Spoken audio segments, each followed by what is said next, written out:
tategeera oba kaali kapange oba si kapange ku lunaku lwe bamulonda lwennyininyini n'afa era twamuziikanga ennaku z'omwezi 4 omwezi guno bwe tulimu ogwokubiri omwaka guno. Kati embeera etuusa ate nga naye ava ku kyalo kyekimu ne Kibalama John Bosco kwe yali ava. Kati embeera we tutuuse ne bwe tunaasaasira abantu bano tutya ne bwe tuneddeeyo ne twekomomma bo tebatwagala. Okwagala omuntu atakwagala oba omala biseera byo. Mu mbeera eyo tukwatire wamu ffenna tuveeyo twerwaneko bannayuganda. Neyanza nnyo neyanza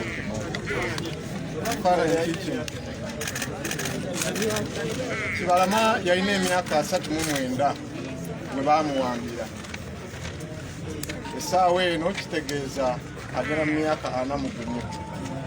Ng'ennaku z'omwezi 3 Matazidde omwaka guno agenda kuba aweza emyaka 2 nga talabikako wawaali.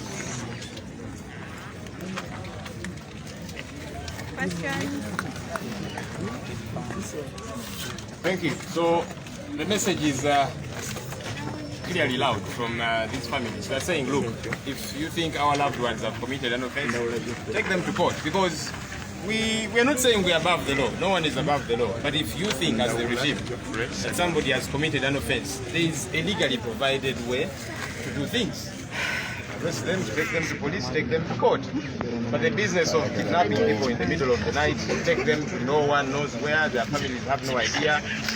This is what Amin used to do, and Mr. Tibuhabura is always disparaging Idi Amin for Pandagari and all these different things.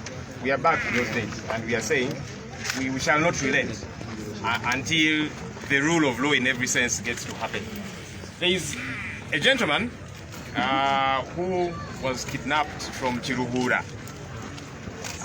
He was tortured, eventually dumped somewhere. Let me invite him to also share his story in a minute.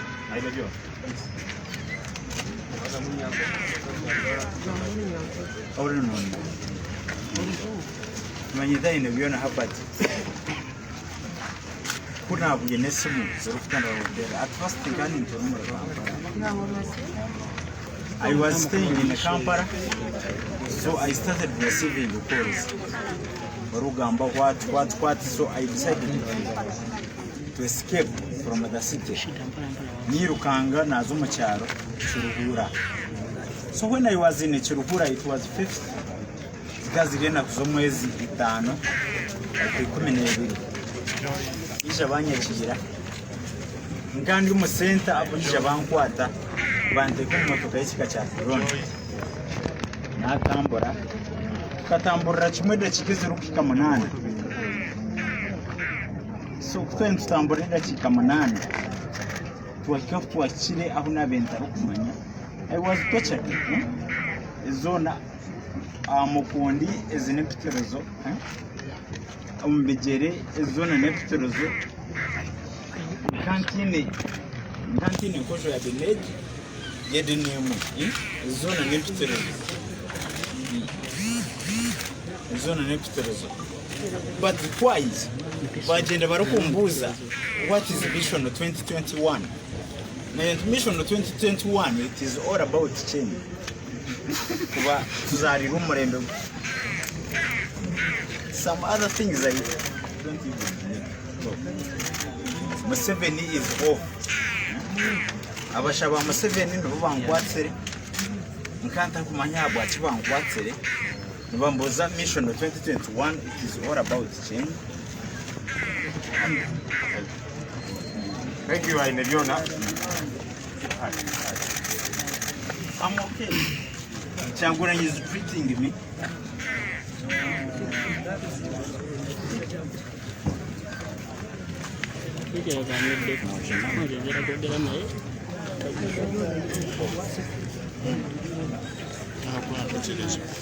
Okay, Mubawulide, Abinyanda, Zabanafe, and some actually it is their personal stories, how they were abducted, ill-treated, and all of that. We're just going to hear from one more person. You have heard from him, but just to address the issue. He was kidnapped, ill-treated, and eventually he was recovered, and so he will tell a little bit of the story he's been sharing.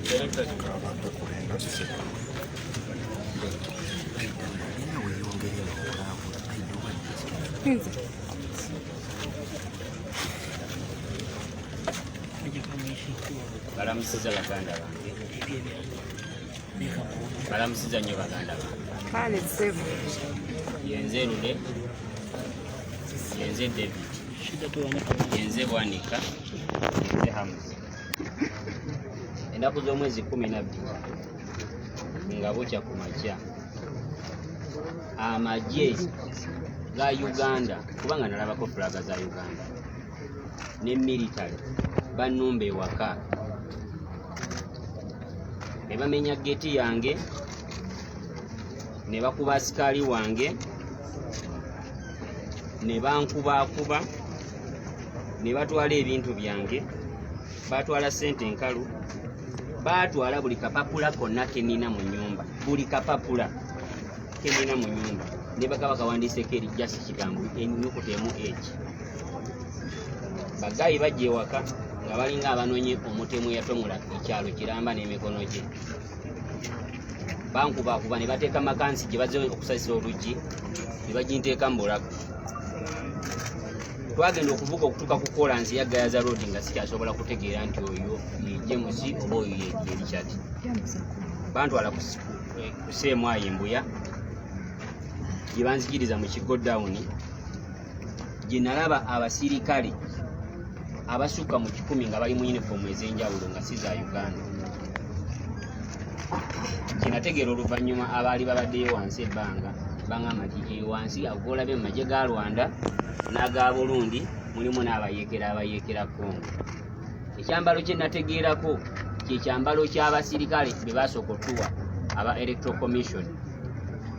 Kwaliko omusajja omu gwe sisobola kwerabira linnya lye kuba nabeera nnyo naye nga ku kampeyini nga zitandika, bamuyita Ola, alina ejjinja limu, bonna nga baabasibeeyo wansi. Sajja baatandika okunkuba nga bambuuza pulaani B. Bakukwata ne bakusiba empingo ne bakuteeka waggulu ku kabaawo ne bakuyiira amazzi, batandika okukuba. Ne bakugjawo ne bakutwala ku kasenge bwoti n'otunula eno nga buli avaayo alina okukuba, bakutaddewo nga reception. Mweba nupu nakukuba eyo. Mweba people power nakukuba 2 netuuka nga tokyasobola adde okuyimirira ng'oli ku mpingo. Bantwala e Makindye mu military barracks nga sisobola kutegeera nti ono egundi. Naddamu okutegeera ku ssaawa nga 10 za kiro nga guno omukono guli ku mpingo, guno guliko eccupa, enviiri zange sizirina. Bantwala mu military barracks munda omwo ku kkomera, mulimu abaana baffe bangi bemmanyi ku maaso ku maaso. Kajimuuma Kajimu, Mukisa owe Busega akosa Facebook page eriko mu n'abalala abangi, Muzeyi Munnakyalo Weeri Kasenyi, bonna babakwata ne babakuba okutuusa okufa nga bababuuza kimu pulaani. Bannayuganda bonna abali mu makomera nga bakutekula Bobi Wine babavunaana omusango gumu gwa kwambala akakoofiira, era bonna baguza olunaku lumu nga 18 November. Bonna bannayuganda abaliyo nga babakwata people power ne bakutte leero, ne bakwata ne gwe bakutte ekiro, era bamuteekako omusango gwa 18 November. Bannayuganda mbasaba muveeyo, naddala bamaama mbasaba muveeyo mulwanire abaana bammwe, kubanga abaana abatanneetuuka bangi nnyo abali mu fasilite z'abasajja. Abaana abatanneetuuka bangi nnyo abali embuyaawo ku Seemwayo nga bakeera ku miggo. Nze nsobola okuba nga abantu bakuba enduulu mu ddakiika ntono nnyo ne baba nga baagala kunzigyawo bantu bali gye baagala okunkwera. Naye waliwo abatalina wadde agamba nti nno bamututtewa ng'amaze wiiki namba ali awo bamukuba bukubi miggo, bamubuuza pulaani B. Ebyo bannange. Thank you, Selector Devi. The stories are numerous. These are only representatives of the many families out there. Some have not been able to come.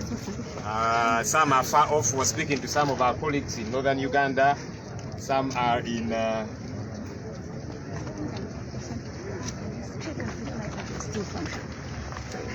so as I was saying that some that have reached out to us are in northern Uganda. We've gotten people from Obongi, Amuru, Bulu, whose family members disappeared. Unfortunately, we could not have them here, the family members, on short notice. The distance is far off.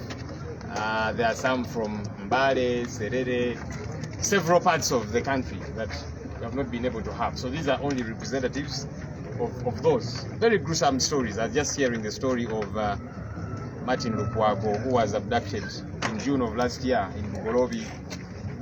The other person was abducted with shot at, and the wife is here. She has no idea where her husband has been held all these while, coming to a year. Gruesome, very disturbing stories, and that's why we're saying we want to do something about it as leaders. Let me invite our president to address us. We made mention to you yesterday what we'll be doing today, so he'll address us, and then we shall be heading to the UN Human Rights Office in Colorado. You're welcome, sir. Thank you. Thank you very much, Comrade Joel. Our fellow Ugandans here and abroad. There has never been a regime in Uganda since 1962 that is as brutal as the Museveni regime. No regime has killed more Ugandans in the history of Uganda like the regime of Yoweri Kaguta Museveni. No regime has tortured Ugandans like the regime of Yoweri Kaguta Museveni. It's very painful. Much as they castigate the regimes of Milton Obote and Idi Amin. Idi Amin was president for only 8 years, and Obote even less. But Ugandans have had to grapple with the Museveni brutality for the last 35 years. It is a shame that yesterday Museveni was pretending to commemorate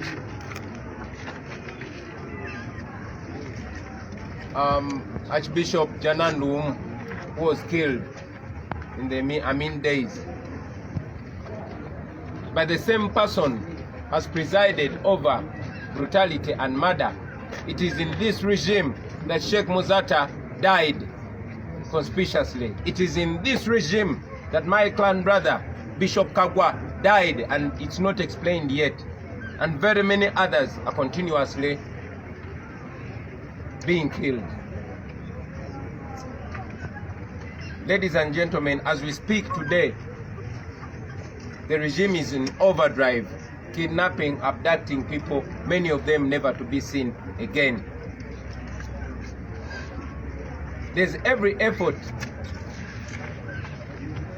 to communicate to Ugandans by the regime that they are powerless and they are alone.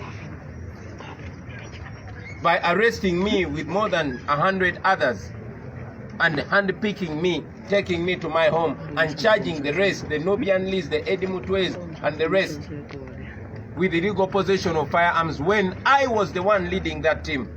I was arrested with that team. I am their leader. But they took me to my house and charged the rest with illegal possession of firearms. There's a reason. They're trying to disconnect us. They're trying to isolate me and isolate Ugandans as well. You must be smart to see beyond these lies. Today, very many Ugandans are being killed.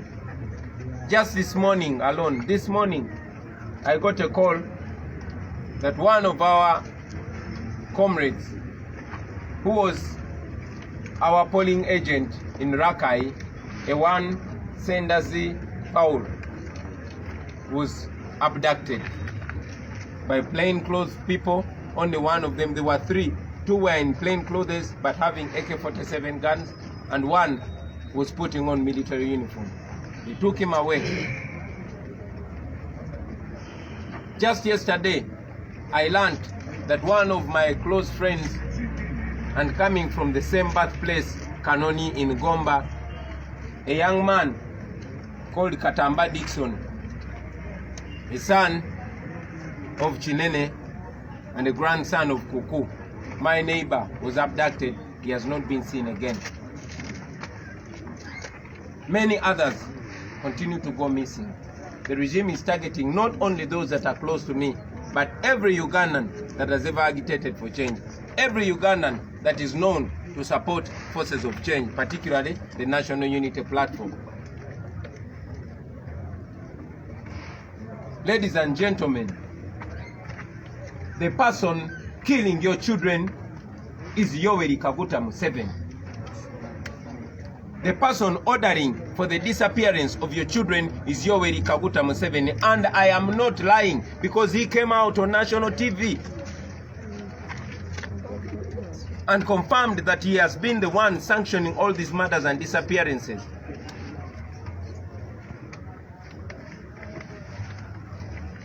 It's unfortunate that almost all institutions have died in our country. I know this is a matter of human rights, but I've informed you in the past, like I'm informing you again, that we have petitioned all human rights initiatives here in Uganda. We petitioned the Uganda Human Rights High Commission. We went there, and the late Meddie Kagwa was blunt. He told me, because he grew up with me here in Kamocha, took me on the side and told me that he is powerless. He cannot do anything. The commission is powerless. In his words, he said, we are living in a military dictatorship.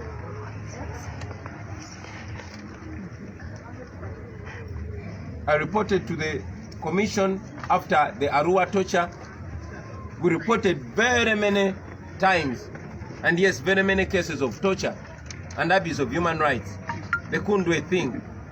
I must applaud him that he tried his level best. At least during the tenure of Meddie Kagwa, there was an effort to come and visit me when I was under illegal military detention. And yes, he dared to speak out, but most importantly, he spoke to me. And it got to the regime that he had revealed to me the truth. And he died. And up to now, we still question the circumstances of his death. As we speak now, all of you journalists saw the current head of the Uganda Human Rights High Commission coming out to condone the instances of torture and to speak as if everything is normal. So I want you to know that we can no longer get help from the institutions of state. The Uganda Human Rights High Commission cannot help you. It cannot help us. And that is why today we are going to petition the United Nations Human Rights Office here in Uganda. We know that this is an issue of the United Nations. General Museveni feels like Uganda is his compound, Uganda is his property. He has the right to pick and kill anybody at his will. He has the right to torture anybody, to murder anybody, but we say he does not. And that is why we are petitioning the United Nations. And we hope and pray that they will stand by the values that they've been espousing all along. This is a human rights issue. Uganda is a signatory to all the human rights declarations internationally, and we are bound to those values. The government of Uganda is supposed to respect the rights of the people of Uganda. But again, I must tell you, fellow Ugandans, that we are on our own. You are on your own. While we pray, while we hope, we must remember that God can only do for us what He can do through us.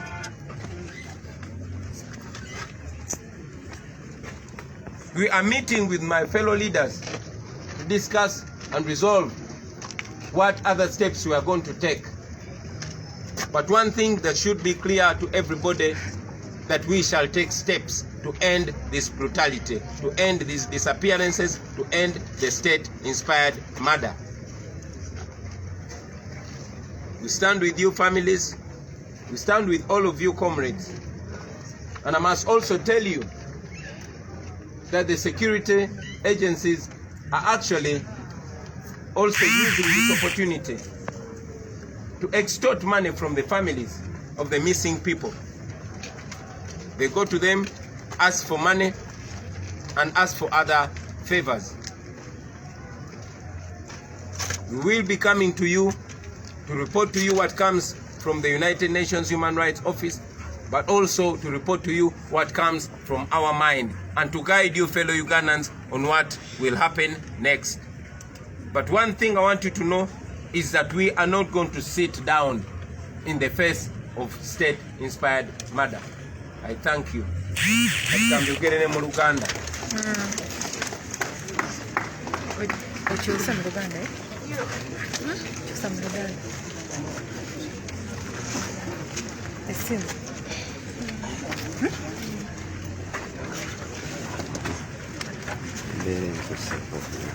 Mwebale nnyo basebo ne bannyabo.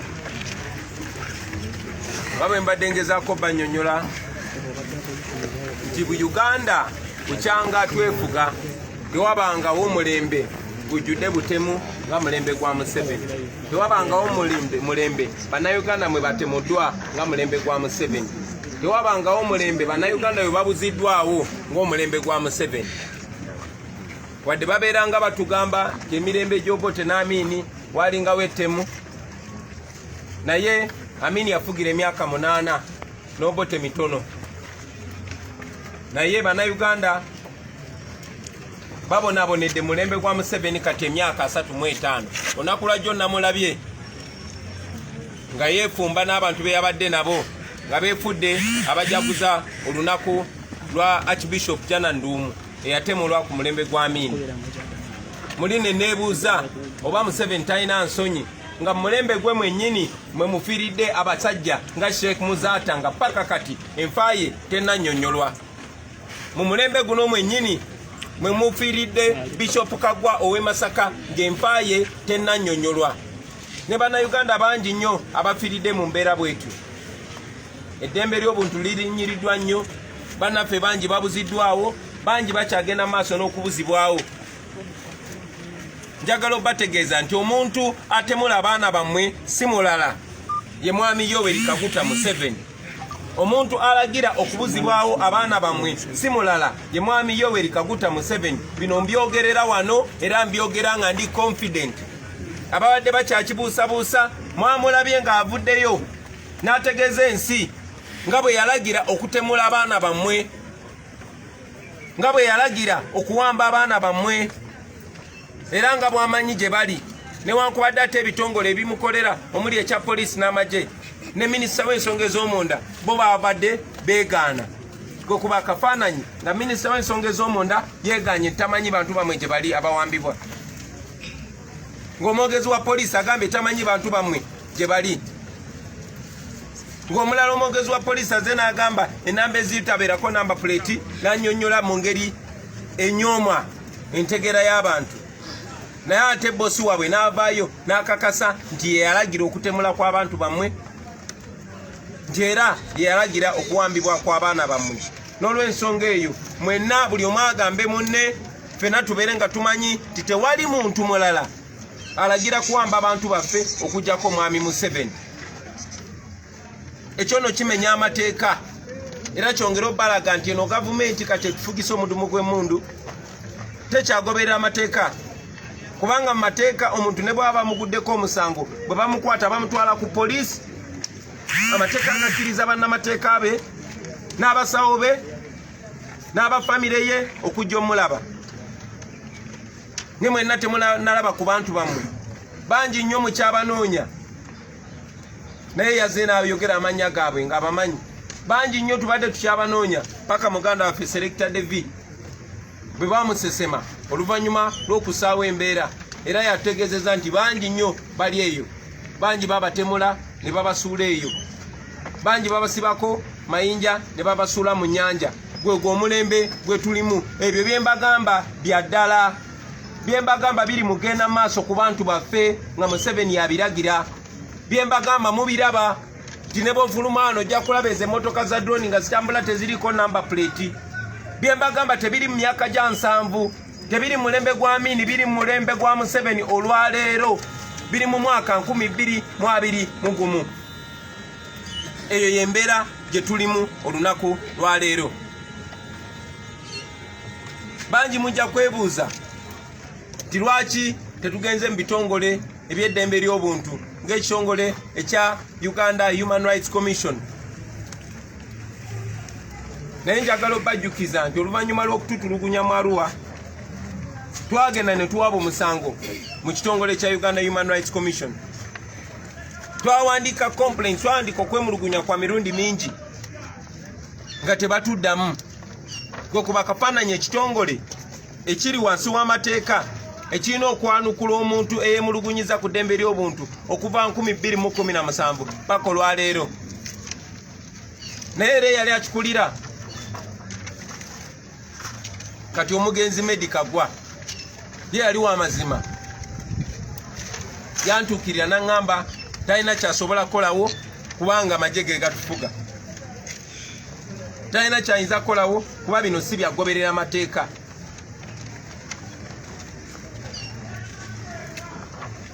Era n'afuba okubaako kyakola okusinga ate kati abaliwo olwaleero, kubanga eno enfuga ya Museveni egenda eyongera kwonooneka. Eyaliwo bw'aba yali munafu atazzeewo aba munafu okusinga. So Mwami Meddie Kaggwa bwe yatutegeeza amazima agali mu nsonga eyo, era ne bamanya nti atutegeezezza, Mwami Meddie Kaggwa naye yafa mu nfa etaategeerekeka. Mwena mumanyi wa gye yali essaawa ntono nnyo nga tanaddusibwa mu ddwaliro na kufa mu ngeri ya kibwatukira. Bino mbyogera kubanga ge mazima. Ensonga lwaki bakwata abantu bonna bonna abanneetoolodde, eyo si nsobi, ekyo kigenderere. Jasi olwaleero ku makya funye essimu nga bantegeeza gy'omu ku mikwano gyaffe era eyali alaba ebyokulonda kwaffe, omwami gwe bayita Sendazi Paul, bamuwambi amakya galeero ku ssaawa 10 ez'okumakya. Abantu 3 nga bali mu ngoye za bulijjo naye nga balina emmundu AK-47, n'omu ku bo ng'ali mu yunifoomu y'amagye baze ne bamuwamba ne bamukuba ne bamutwala ebyo bibadde raakanye. Olunaku lwajjo nategeezeddwa y'omu ku bannaffe gwe twakola naye era omuwagizi waffe Lukulwe e Kanoni, naye yawambibwa, omwami gwe bayita Katamba Dickson. Bangi ku be bawamba bababuzaawo, ate abo abakola mu bitongole birina okuba ebikuumaddembe ne bajja nga bagezaako okujja ssente mu famire zaabwe, bangi nnyo. So mujja kutubuuza lwaki tetugenze mu bitongole ebyawano eby'eddembe ly'obuntu. Njagala obategeeza nti ebitongole bya wano biremeddwa okutuyamba. Poliisi ya wano tesobola bayamba, amagye ga wano gakozesebwa kutulugunya na kutemula bantu. Ekitongole ekya Uganda Human Rights Commission tekisobodde tuyamba. Kyetuvudde tusalawo era nga mbategeeza nti olwaleero essaawa zino tugenda kutwala ekiwandiiko ekyokwemulugunya mu kitongole ky'ensi yonna, ekitongole ky'amawanga amagatte eky'eddembe ly'obuntu awo e Kololo. Tumanyi nti Uganda y'emu ku nsi eziri wansi w'ekibiina ky'amawanga amagatte, era mwenna mumanyi nti abo abafuzi ababadde beefudde ab'ekitalo Bakina Gaddafi n'abalala okubakakkanya abannansi abo abadde batemulwa abatirimbulwa badde balina okuyambibwako ekitongole oba ekibiina ky'amawanga amagatte. Ensonga lwaki ensonga yaffe kati esusse ku Uganda Human Rights Commission etasobodde tuyamba, era mwenna mwali mulaba akulembera ekitongole ky'eddembe ly'obuntu ekya Uganda Human Rights Commission ng'avuddeyo gye buvudde mu kulonda, wakati mu kutemula abantu, wakati mu kulinnyira eddembe ly'obuntu, naye ng'alinga awagira ebigenda mu maaso. Era tusuubira nti ekitongole ky'amawanga amagatte eky'eddembe ly'obuntu kijja kuba ku nsoloboto gavumenti ya Mwami Museveni. Naye njagala obategeeza mikwano gyange nti essuubi erisinga liri mu mmwe bannayuganda. Tuli ku lwaffe, muli ku lwammwe. Ekyo njagala buli omu abe ng'akimanyi, era kye tulina okukola okwetaasa, ffe tulina okukikulemberamu abalala batugoberere. Bino byonna tubikola mikwano gyange si lwakuba tuli banafu. Gino emitendera gyonna tugiyitamu kubanga tuli bantu abakkiririza mu mateeka, era bino byonna bijja kumala gaana tulyoke tubabuulire ate siteepu egenda okuddako. nenjagala obategeeza tetugenda kutuula ng'abantu baffe batemulwa ng'abantu baffe bawambibwa ate nga tumanya ababawamba. N'olw'ensonga eyo bassebo ne bannyabo tugenda ssaawa zino okutwala ekiwandiiko kino ku offisi y'ekibiina ky'amawanga amagatte ekola ku ddembe ly'obuntu awekololo. Mulimu ebbaluwa nze kennyini gye mpandiise ey'okwemulugunya ku lw'abantu baffe abangi abawambibwa n'abo abagenda maaso nga bawambibwa. Tugenze kutwalayo mwami Museveni kuba oyo Museveni mulaba kwekyanga naye si w'amaanyi nnyo nga bw'alowooza. No, si wa kitalo nga bw'alowooza. Era naye tugenda mutwalayo. Tutaddeko n'ebifaananyi eby'abantu ebyo bye tufunyeeko ababuziddwawo nawa gye baatwalibwa. Tutaddeko n'ebifaananyi ebyabo abatemuddwa. Tutaddeko n'ebifaananyi n'amanya ebyabo abali mu malwaliro. Tutaddeko n'amabaluwa ag'enjawulo agawandiikiddwa mwami Museveni okuva mu bitongole eby'enjawulo okwetoloola ensi yonna. Tulage nti ensonga yaffe si ya lwali wabula ya laali. So njagala obeebaza mikwano gyaffe okubazaamu amaanyi n'okubasaba obutapowa. Mwebale kubeera abantu balamu naye ate mweyongere okubeera abagumu mikwano gyange. Tetutudde nammwe temutuula. Tujja kuba tubategeeza ekiddako Mukama nga yembezi waffe. Mwebale nnyo mwebalire ddala. Njagala mpozi nga sinavaawo waliwo omu ku bamaama abasajja bangi be basinza okwogera naye tewali muntu asinga kunyigirizibwa nga babuzizaawo omwana we nga maama. Maama kayogere wano kana kazindalo kawa maama munamulaba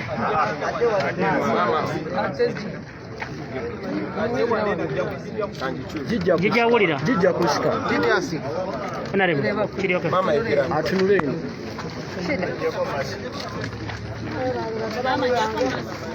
batabani bange mwenna byonna bye mukoze tubirabera tubyagala naye omwana wange bamubuzaawo tunula ero zijawulira banange omwana yali ayagala nnyo ng'ayagala naŋŋamba maama nze wano wenjagala naye bw'oŋŋamba nate mbireke sijja kubireka ate maama byokola ebyo nange sibyagala nemugamba emyaka gyange gyegyo nga nunda Museveni kati ku luno nange akalulu gakuwadde nga wegwe nti maama kampe konze kale tatange bamutiira mu lutalo ng'oli naye kati saasoma essaawa yaleero nange njagala bikyuka abaana bange basome konze ne kati sooka oddukemu bajja kukunoonya.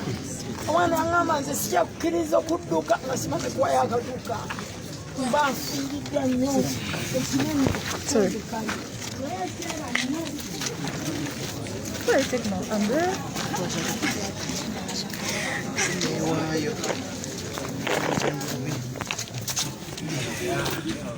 Amalayo. Nja kutuula ku gwe wekka.